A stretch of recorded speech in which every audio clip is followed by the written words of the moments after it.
wabarakatuh. Kami dari kelompok 1 akan mendeskripsikan dan menganalisis pohon kelengkeng.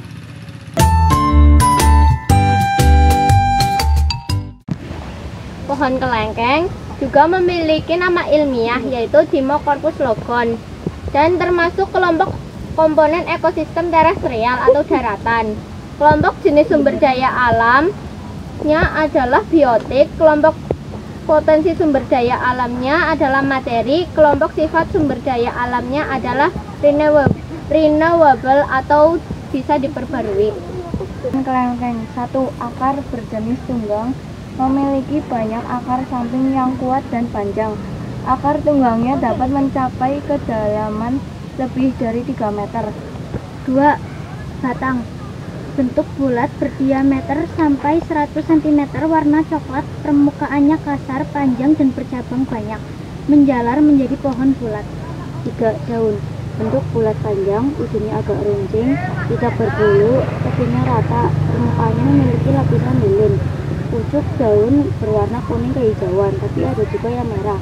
Petak daun berada di ujung batang. Filotaksis berselang-seling.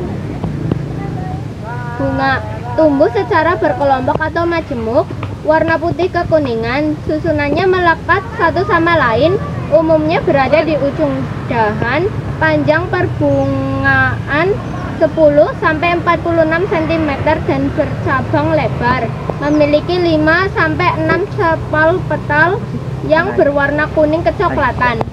5. Biji, bentuknya bulat, mengkilap, memiliki warna hitam dan terbungkus oleh daging buah yang transparan. 6. Buah, bentuk bulat, warnanya hijau saat muda dan coklat saat matang. Daging buahnya putih bening, berair, tipis, agak tebal. Habitat pohon kelengkeng di dataran rendah yang bersuhu panas. 1. Akar menyerap air dan zat makanan. 2. Batang, batang kelengkeng digunakan untuk pengobatan tradisional mengatasi diare dan infeksi dan sering dimanfaatkan dalam pencampuran obat luar untuk penyembuhan luka. 3. Daun, menghambat pertumbuhan sel kanker, meredakan peradangan, membantu penurunan berat badan. 4. Buah kelengkeng, manfaatnya yaitu untuk menjaga kesehatan kulit, mata, dan jantung.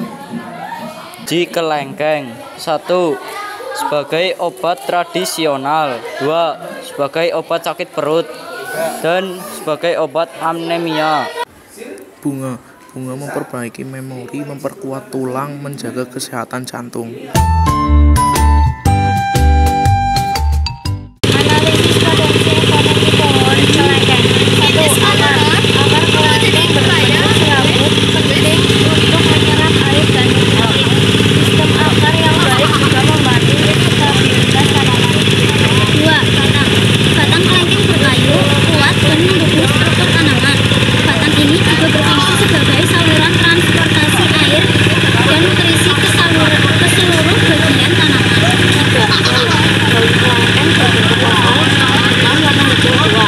Digunakan terlibat dalam konsentrasi zat besi untuk pembuangan oksigen dan penyerapan karbon dioksida. Yang keempat, bunga kelengkeng kecil, putih kekuningan dan tumbuh dalam kelompok. Mereka penting untuk proses penyerbukan dan pembentukan buah. 5. Biji kelengkeng kecil, keras dan terletak di dalam buah. Analisis potensi ekonomi pohon kelengkeng. 1. Akar kelengkeng juga berpapaya, penting untuk penyerapan air dan nutrisi. Jadi akar yang baik juga membantu stabilitas tanaman. 2. Batang kelengkeng berkayu, kuat dan mendukung struktur tanaman. Batang ini juga berfungsi sebagai saluran transportasi air dan nutrisi ke seluruh bagian tanaman. 3. Daun kelengkeng berbentuk oval dengan warna hijau tua. Mereka terlibat dalam fotosintesa dan berfungsi untuk pembuangan oksigen dan penyerapan karbon dioksida. Yang keempat, bunga kelengkeng kecil, putih kekuningan dan tumbuh dalam kelompok. Mereka penting untuk proses penyerbukan dan pembentukan buah. 5. Biji kelengkeng kecil, keras dan terletak di dalam buah. Meskipun biji ini tidak sering dimakan, mereka penting untuk proses pembiakan dan penelitian genetika. 6. Buah kelengkeng berukuran kecil, bulat dengan kulit tipis berwarna coklat, kekuningan saat matang. Daging buahnya berair, manis, dan kaya vitamin serta mineral. Yang dapat kami sampaikan. Terima kasih. Wassalamualaikum warahmatullahi wabarakatuh.